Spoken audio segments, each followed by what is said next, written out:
Hello, everybody. So we are here for the second episode of Seeds of Bravery podcast, and we have Anastasiia Gliebova, who is CEO and co-founder at VArt, with us. Hello, Anastasiia. Nice seeing you. Yeah, hi, Sviatoslav. Thank you for having me today. Well, excited to have this conversation. So in our podcast, we cover usually the path of founders.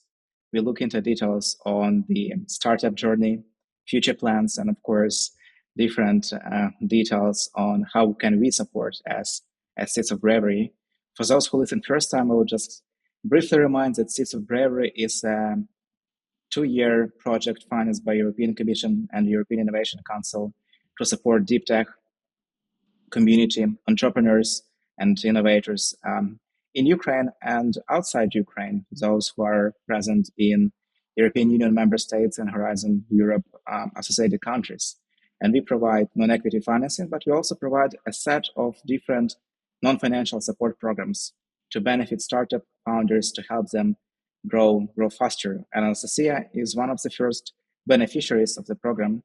So we'll be happy to work with you over the next couple of months, maybe even more, to support your startup.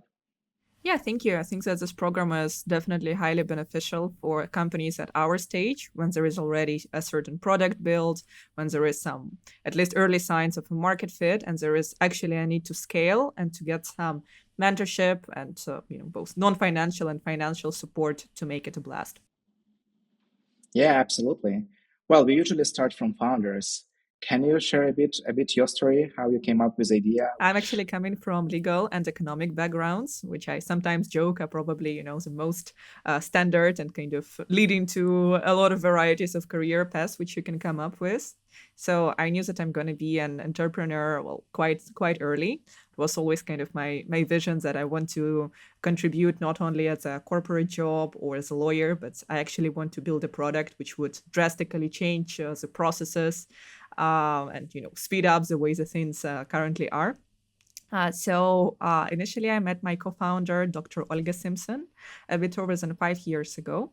She was my university professor at the last year, so at my second degree, which I was getting in law. And I think that after we met each other, it's been just a couple months before I finished that year at university and joined her company, initially as kind of a younger lawyer, and then also as a lead of the educational and legal areas which we had in the company. It's called ILTI, so Institute of Law, Technology and Innovation.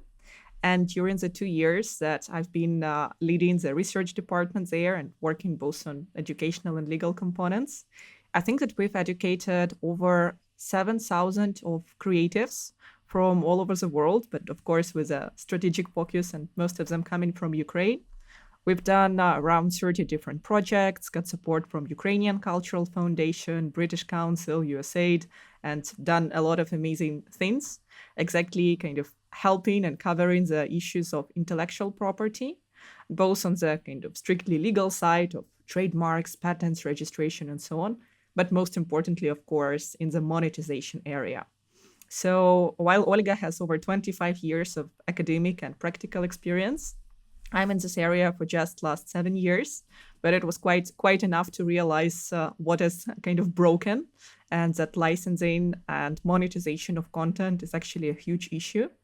So the initial idea was to build a platform which would help single creators like artists, musicians, with a heavy focus on digital art, of course, to, find their first collectors, find their audience, to showcase their art in virtual galleries, and of course, to turn their creations into a monetizable business.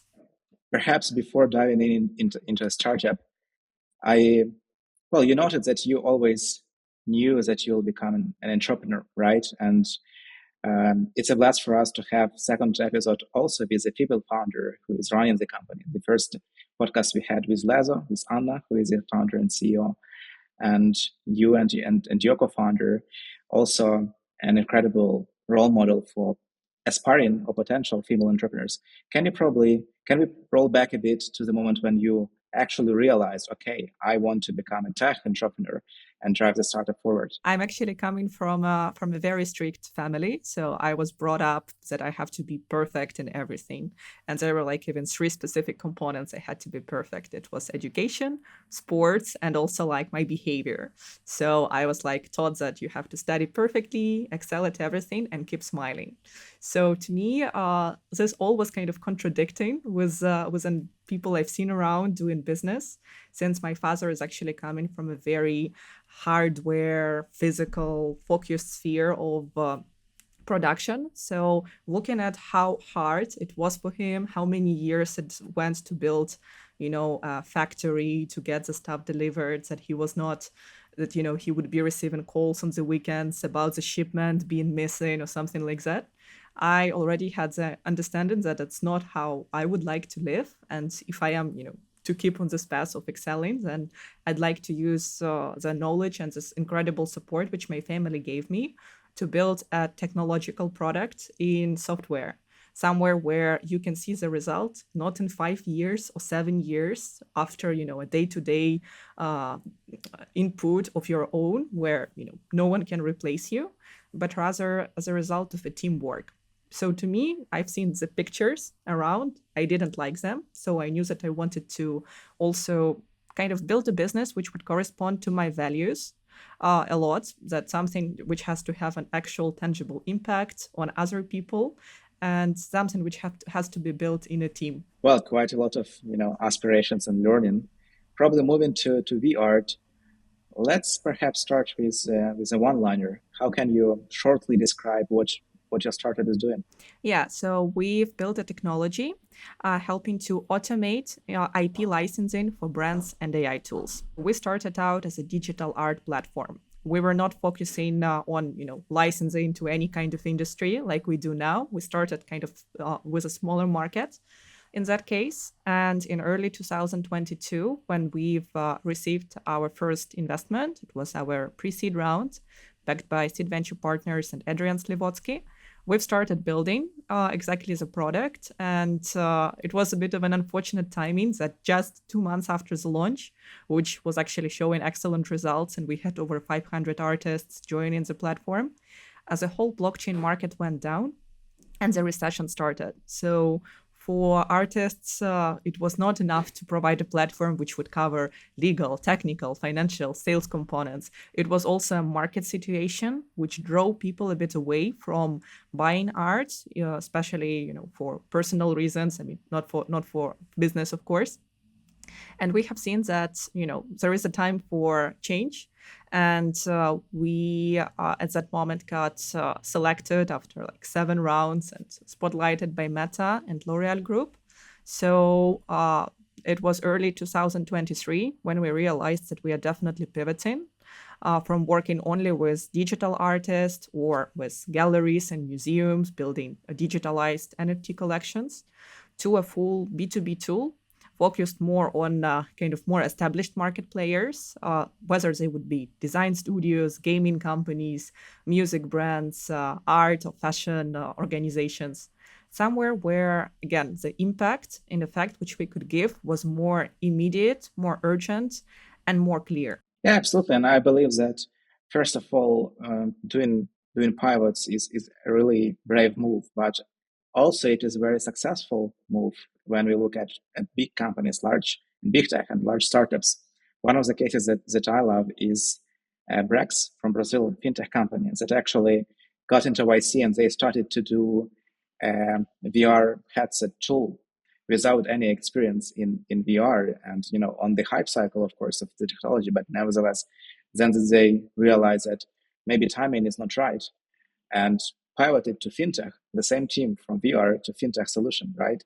And now they are multi-billion companies. So it's indeed, a heads up to many founders to look for opportunities, to look for a big market to work on, and potentially, driving a bit towards the market that is maybe a bit more lucrative, right, to extend. Oh yeah, for sure. I do hope that in the coming year we would be able to release like a simpler version of the product specifically for single creators. Since of course our goal of empowering artists didn't go anywhere. It's just evolved more into B2B side.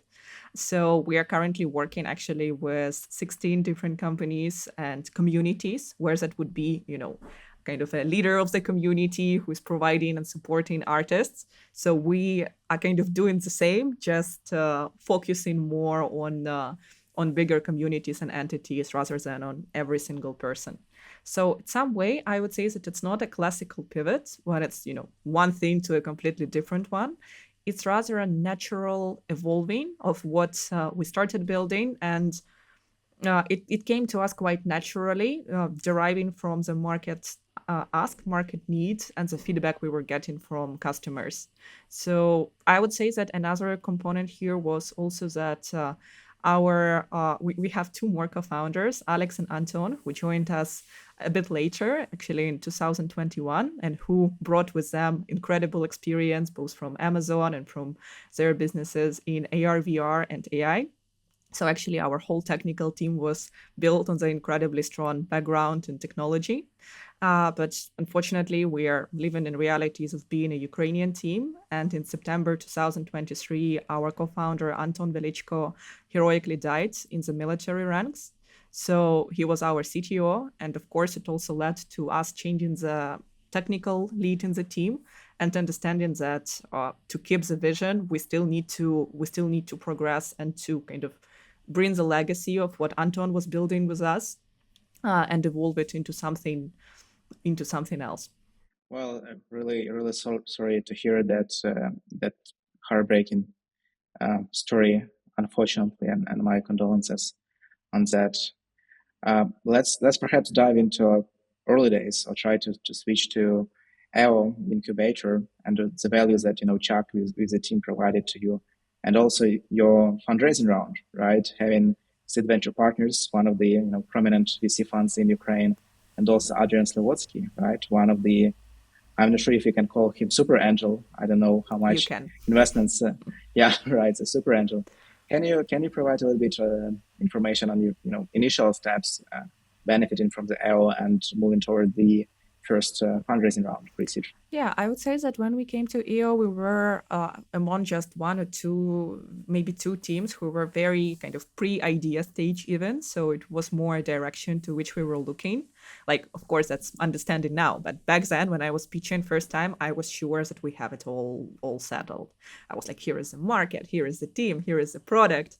And then we started calculating how it actually is, and got a lot of feedback. I would say that if every entrepreneur in Ukraine could have had this background which EO is given, then we would definitely match the opportunities level which are in United States or UK, for instance.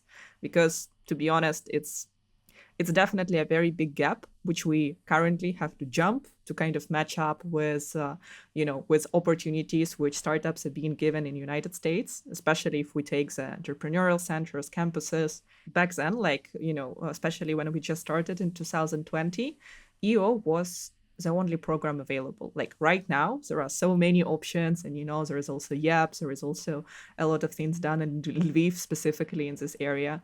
But for me and Olga, coming from Kharkiv, it was, kind of zero to none options back then. So EO definitely shaped us in the vision and on how we should be taking the business, from the start. Helped us incredibly with market research and with understanding on, that back then it was not enough to build a marketplace for digital art. We needed to start with something more immediate and tangible. That's how we met Anton and Alex, who already had incredible experience and the first AR app built in Ukraine called Simo AR. And we basically leveraged the network and powers of Anton's and Alex's experience to build virtual galleries app, which is currently not that active, but at some moments it used to be. Like, we had 17,000 downloads and we had over 70,000 people interacting with our galleries, both in web and in mobile version, which helped us to attract museums, galleries, hundreds of artists, and also to get support from Ukrainian Startup Fund. Early back then, I remember that we got this first 25K grant to build a website and to build a portal where, the whole commercial part can even be realized in addition to virtual galleries, which we already had. So I would say, yeah, without the support, I'm not really sure that we would be, especially coming from already having multiple companies as founders, it would have been much harder for us to take the leap of faith and to switch fully in our focus to building a startup instead of, keeping the nice and warm careers and working, existing businesses in that case, if not EO and USA.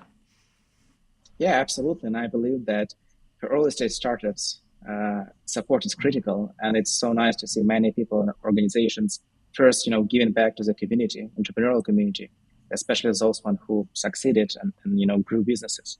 But also it's nice to see that in different regions of Ukraine, in Kiev, in Lviv, and in a couple of other cities, we have a flourishing ecosystem, more and more programs on educating or providing some educational knowledge to be in incubators and acceleration programs, right? So it's essential and it's critical, but it's not just about the business expertise. It's also about some fuel and money, right? And you've been able to not only be in these programs, but relatively quickly raise first pre-seed round, right? Yeah. Can you tell a bit more about your experience raising that?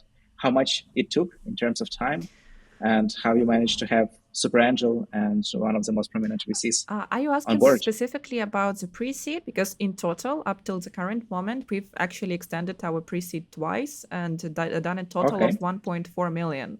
So our initial pre-seed kind of got evolving and extending.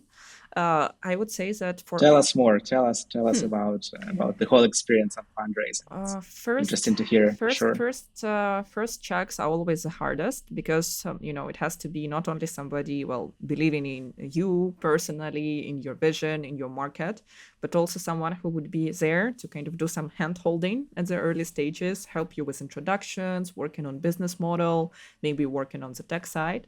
So for us, I think that Seed Venture Partners was a quite obvious connection, since we've actually known the partners of it since we went actually both to Sigma and to Ideasoft for consultancy and initial recommendations on the blockchain components of the platform we were building.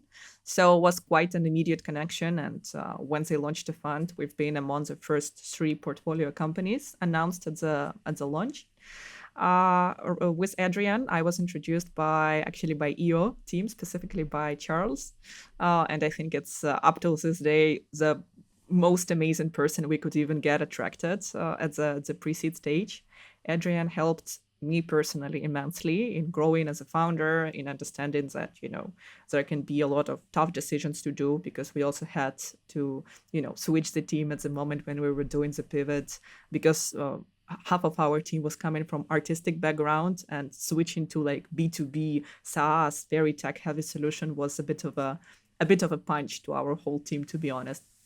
So Adrian also helped me immensely with all of the financial projections, market data, analyzing the strategy.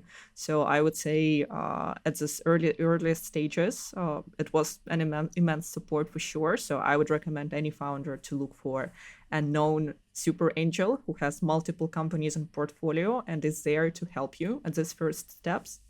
While from Seed Venture Partners, I think it's quite self-explanatory. They have 13 partners coming from C-levels of different companies. And we got access to all kinds of developments, consultations, recommendations. It was literally like that for us to get a feedback on new product feature we would be building, and also to connect with any possible type of development to support we needed on the technological side. For us, it was crucial since we were selecting a blockchain to build on. So it would have been much harder for us if we did not have such a senior technical support. Right, and you're saying that you have to follow up kind of extension for pre-seed. Yes. Can you elaborate a bit? I would say that immediately after we closed the pre-seed, we immediately got some funds who we reached out earlier, like circling back and like, oh yeah, but we also want to join. Like, are you still available? Do you have some allocation left? And that led us to a strategic move of doing an extension in that case, because we also started building and understood in a couple months that actually our product is going to be a deep tech. So it's going to be a lot of resources we would need on that side.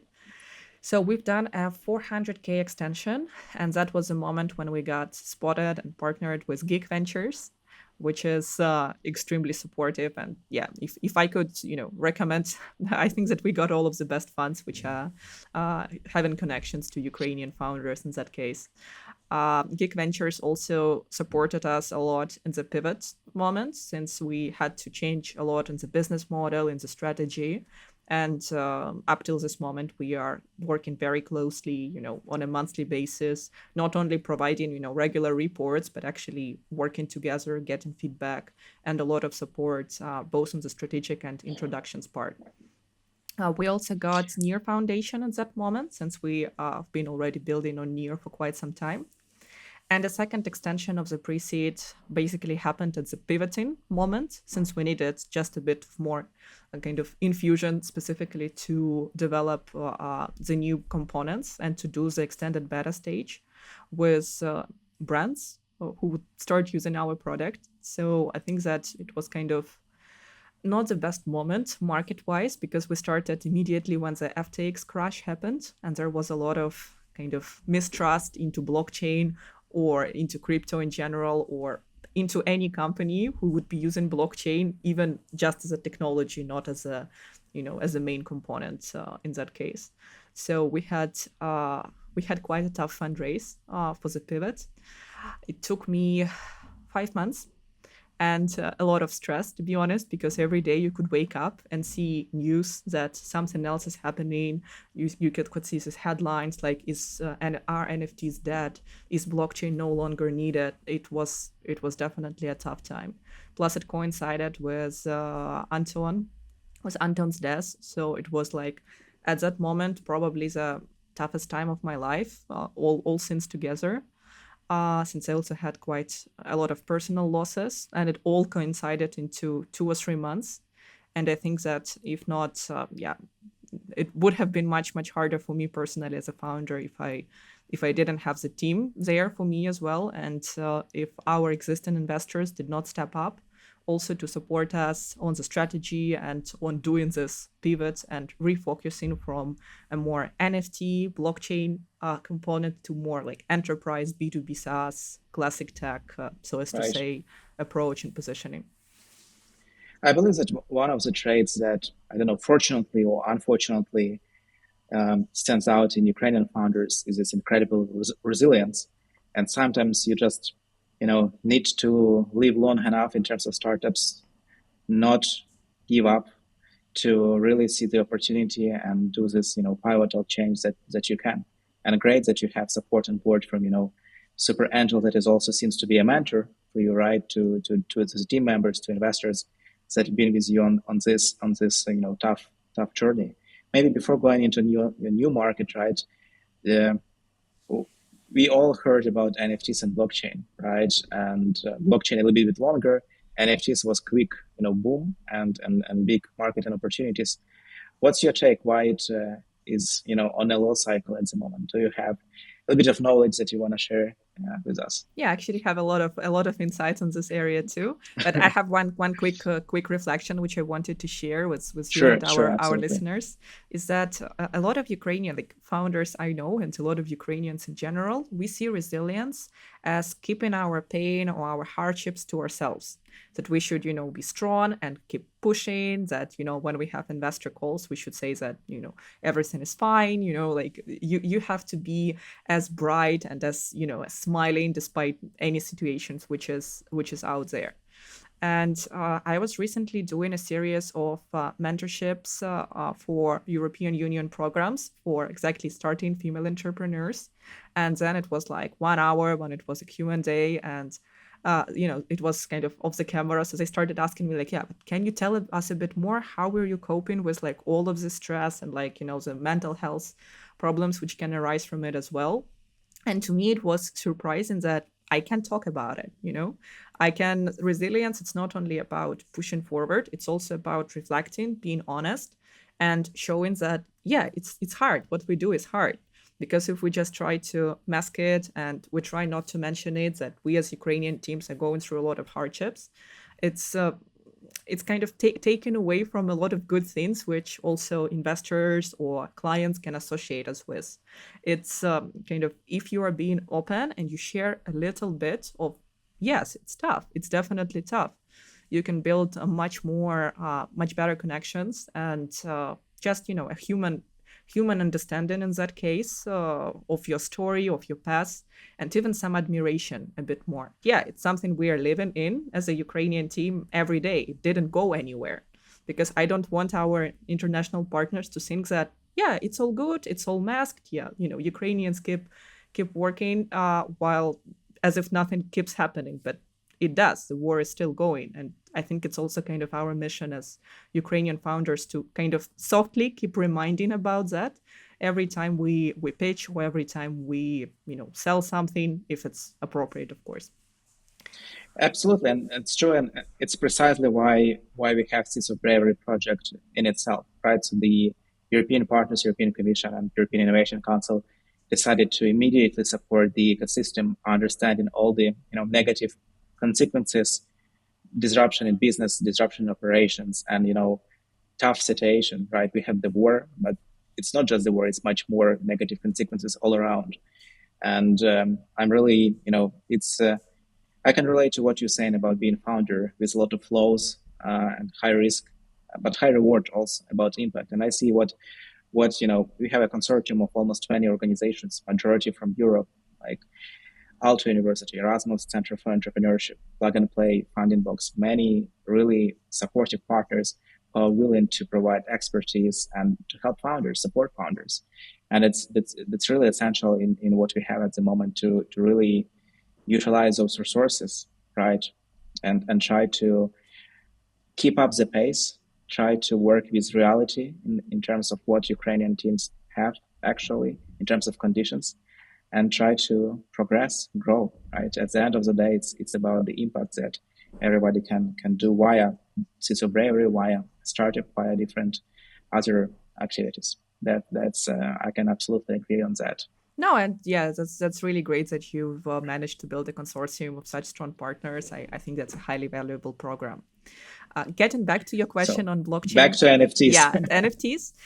As a lawyer, I'm also looking at it more from the side of utility. Like it's in general my approach that I'm looking at everything, asking why and how can it be useful. So I think that a lot of misconceptions around NFTs are coming again from media, and this, only those big cases where it was, for instance, with Bored Apes or with specific digital artworks or with some memes sold for, millions and millions of dollars, that people thought like, yeah, it's like something for, for people who have a lot of money to just spend around. It's just a hype. It's going to pass. But let's look at it realistically. Blockchain and NFTs are just a technology. Yes, it gets the same outlash and same cycles as internet used to have, as radio used to have, as cinema when it was just there. I was not very worried when it was like this down cycle, because in general in blockchain market it's roughly a 3-year cycles. In the recent years, that it's kind of warming up, coming to the bull markets and going down, and there is a crypto winter. We are now actually on the rise. So in the coming months, we would see more and more, of crypto growth, more and more projects launched, communities built, and so on. So I would say the worst was actually last year and end of 2022. And right now, the market is on the rise. The actual usage and utility of NFTs is, in the idea itself, that we can have a full proof of ownership and confirm transactions of assets between people without needing to have any additional documents for it, any additional invoices, any Google Drives sent between each other, and so on. And in our sphere specifically with intellectual property, it's kind of shocking to say, but we've studied it with 78 brands, including like the biggest name in fashion, luxury, music, and gaming. And companies are taking, on average, at least 6 to 8 months to act on a licensing deal. In some cases, it can be even 1 year to 2 years. Blockchain allows to cut a lot of this friction and to make this process much more seamless. And that's, of course, I'm speaking from our side of the market. But if we take day-to-day transactions, now, if you want to send, if you're a designer and you want to have your design sold to a company or to another person, it's literally a couple seconds that this person can pay you and get it transferred immediately. I would say that's the same as what kind of PayPal did to us, understanding that transactions can be easy, or Monobank did for digital banking. Like, I still remember first time I got Monobank card. It was revolutionary to me that now it can be seconds. It can be so easy. Like, I'm having my driver license in Dia, and I'm all of my foreign friends here are shocked that it's even how it can be working. I would say that NFTs and blockchain are doing the same to the idea of ownership and transacting with ownership. But of course, everything started with money, like PayPal with classic money, so as to say, and Bitcoin for crypto or digital money. That's kind of logical steps that we are just introducing more and more digitalization in the processes. So if we look at blockchain from this angle, there is nothing there to be a hype. It's a logical development of technologies we have.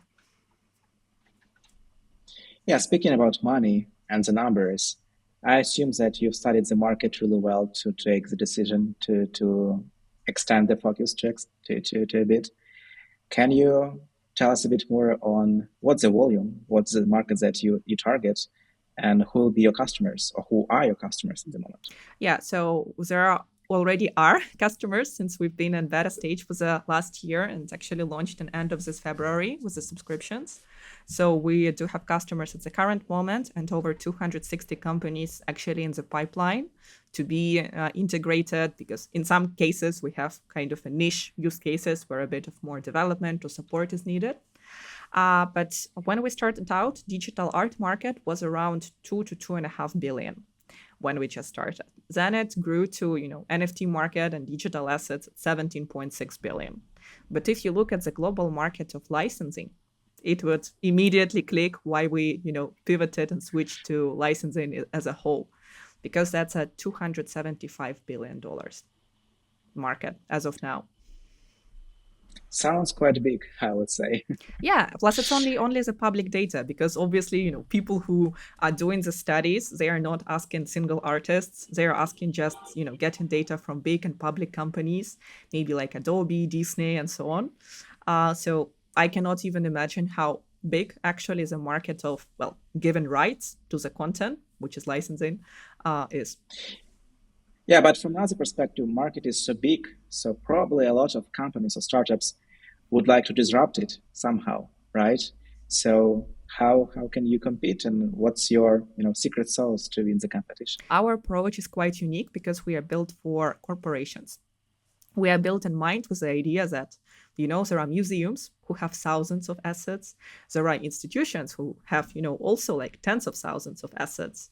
There are big music companies and studios. One of them in our pipeline has over 40,000 songs, which they are regularly licensing. And this is not the scale of problem which a single artist would have. What you need there is a highest level of security, kind of control over what is going on, and of course, transparency as well. So what we've built is specifically the installation package approach, when every client and partner of ours gets their own unique installation package with our technology, which they can embed and integrate into their websites, admin panels, or marketplaces. Our competitors, at least all of the main ones, are building centralized platforms where it's, for instance, one of them, I think that one of the biggest players who a lot of people might have heard about are Story Protocol. They raised 54 million seed round on the premise of building kind of one big repository of intellectual property, so that brands can give access to it to their fans, for instance, for comic books, for private reasons. But what our studies showed, that big brands, they don't want to be in one supermarket. They don't want to be, immediately where every other company can be. They want to preserve their brand's identity and have a higher level of control over technology. So I would say that actually our background and our support from Meta and L'Oreal are what gave us this incredible knowledge component.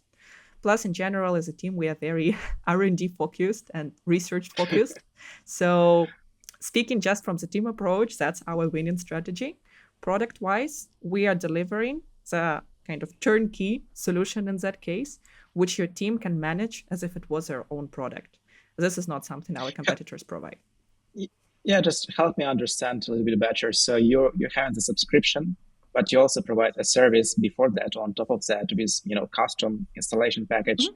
for the customer client, right? And you predominantly work with corporates, which also assumes that you have quite a long cycle and service cycle and sales cycle before that. We have two plans. We have Pro and Enterprise. In Pro, we just give you the installation package, which you can customize Okay. yourself. So if you want to use it as it is, it's 20 minutes to unpack, then a bit of time to embed into your website, but one day and you are good to go. While if you pick the enterprise package, we can actually help you at all of the installation parts. We provide you with personal manager, consultancy, a lot of components here, especially if you have a specific use case. Like we are currently working on loyalty programs for brands where it's a very specific use case, or for big software packages. That's of course where we need to provide, a bit more of customization, and where the sales cycle is definitely, at least 3 to 4 months of presentations, negotiations, and so on.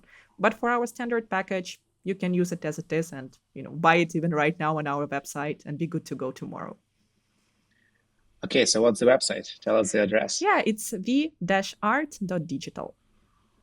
Okay, excellent, excellent. Maybe a couple of questions about the future plans to finish the podcast for today.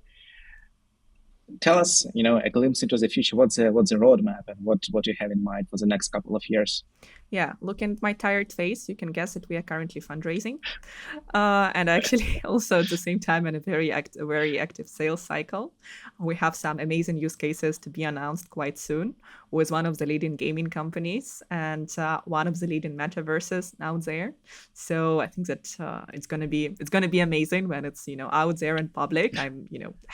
We are heavily pushing on the use cases with AI. So we are currently building components helping brands to actually see this connection when they license to AI tools. And then, AI tools use the content and give it to the end users.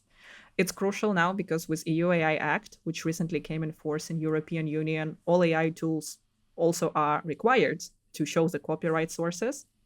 And of course, it's a bit of a pity to me. I can talk about that for hours, where kind of the regulation sphere is moving. And with the current 25 massive lawsuits against AI tools, we are moving into the direction where big brands and institutions are prohibiting AI from using their content, which would result in us, well, either having, not a very high quality AI tools because they would be using only royalty-free content, which is royalty-free for a purpose, or we would be in the situation when AI tools would be constantly in courts, having fines, having issues, and we are not going to see progress in this, one of the most rapidly developing sphere. Yeah, sounds like yeah.